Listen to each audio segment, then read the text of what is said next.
Hey guys, it's Paul from online Sax Academy, and today's lesson we're going to be doing the tune Sweet Georgia Brown in 3 ways for beginners, intermediates and advanced level players.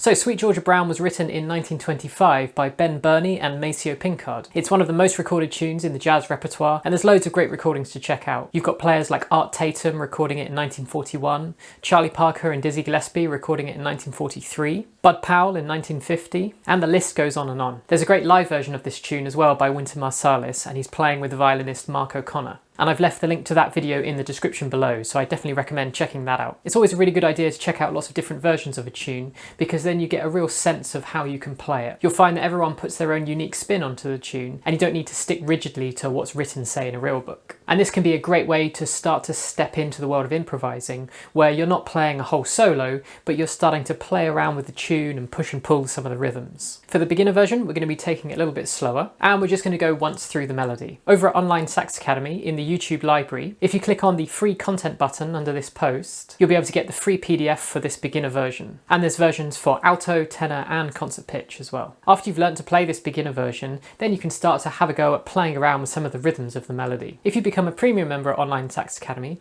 then you'll be able to download the PDFs for the beginner, intermediate and advanced level versions, along with the backing tracks as well. So you can try these versions out all by yourself and start to play around with some of those rhythms. Alright, so here's that beginner version.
Next up, we've got the intermediate version, and with this we're going up a little bit in tempo. I've added in some decorations to the melody, and I've also included a transcription of an improvised solo I did on this. If you're already learning how to improvise, then you can have a look at some of the phrases I play in the solo section, and you can take out some ideas from there and try them out over the backing tracks. Of course, if you don't improvise, then you can just learn this as a nice piece of music. But if you're interested in learning how to improvise so that you can create these kind of solos as well, then over at Online Sax Academy on the courses page, I'm building out a Learn to Improvise course, which steps you through right from the very beginning all the way up to how to improvise over chord sequences like this. Now, because we're taking this one a little bit faster, you can always use YouTube's playback speed settings to slow this down to 0.75, even 0.5 speed first of all. Alright, so here's the intermediate version.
And finally, we've got the advanced version. We're going up in speed again to around 200 BPM. There's a longer example solo here, which is about a chorus and a half. And over at Online Sax Academy, these PDFs are now available with and without the note names as well. So if you prefer to have these PDFs without the note names written underneath, then that's now available in the premium content.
If you enjoyed this version of Sweet Georgia Brown, then check out this playlist here where I've got all the other jazz standards I've done. Remember to hit subscribe if you haven't already so you don't miss out on future lessons, and I'll see you guys next week.